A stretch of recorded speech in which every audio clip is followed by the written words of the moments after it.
Кечерис, ким жооп берет? Представьтесь, пожалуйста. Болотов Санжар. Экономика жана коммерция министринин орун басары. Болот мырза, Санжар Бактыбекович жооп берет. Бактыбек мырза. Бактыбек мырза, мен туура түшүндүмбү? Ошондо деген $700 1 квадратный метр деп саналып калат абы. Расчетторду карадыңыз беле? Ооба. $700 1 квадратный метр деп 2000 үй бүлөгө расчет кылып атасыңарбы?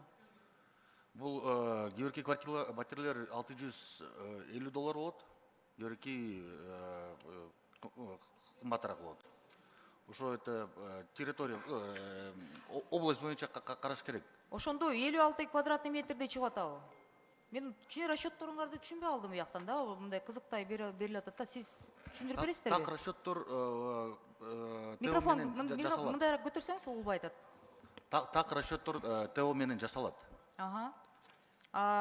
Приблизительно кандай болуп атат? С ремонтом или без 700 квадратный метр за квадратный метр? Уже самоделкой. Под самоделку, да, черновой вариант? Самоделка вместе. Вы же, наверное, видели, некоторые депутатские группы уже посещали в Джалабаде, в Баткене, уже там в зависимости от местности, от спроса и от вида жилья от $650 до $800.